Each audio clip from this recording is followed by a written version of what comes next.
climates have a couple of things to know about. Generally, they're richer in nutrients because there hasn't been a lot of plant growth. So whatever nutrients were there inherently in the soil as they were deposited, whether it was blown in or washed in, since nothing has been growing there to use up the nutrients, there's lots of nutrients waiting to be used in those particular soils. So we go into an area with an agricultural development and bring water in from an outside source and create irrigation, we come into pretty good fertility in a desert soil. And their pH is usually pretty high too, right? Well, usually sour. Generally speaking, the pH on the arid soils is going to be a little high. It's going to be a little alkaline, if anything. It'll be greater than 7. And generally speaking, that is going to be the case. We're going to have generally low organic content because we haven't had a lot of plant growth. So low organic content. Now that can aid with growing a crop if we want to babysit the crop. You know, we really like to grow potatoes in these sandy soils because we can totally monitor everything we put into those potatoes, right down to every micronutrient. We'd rather not have nature giving us too much of one and not enough of another.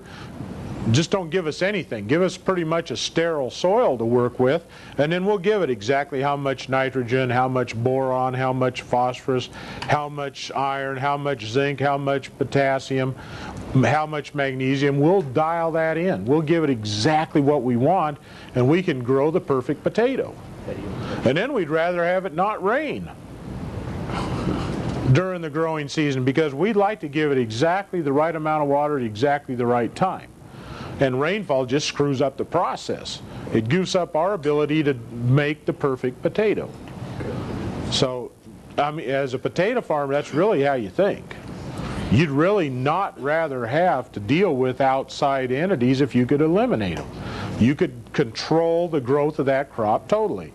That's what we do in hydroponic greenhouses. We start with just nothing. You know, we grow roots and water. And maybe put a gravel base in there to give them some anchor, and then we try to grow a plant, and all we do is put all the nutrients in the water, and we just keep those roots wet with this nutrient enriched water, and we can grow the perfect plant effectively in an environment that we totally control. And we can grow anything we want any way we want pretty much in an environment like that.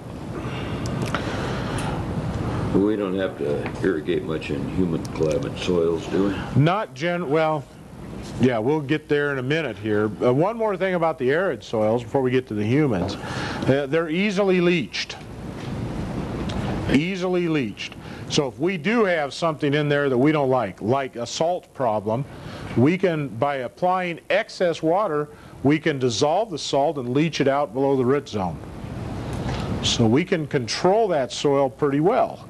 We can clean it up if we need to pretty well by leaching out the contaminants and getting rid of them so that we can then babysit it the way we want to babysit it.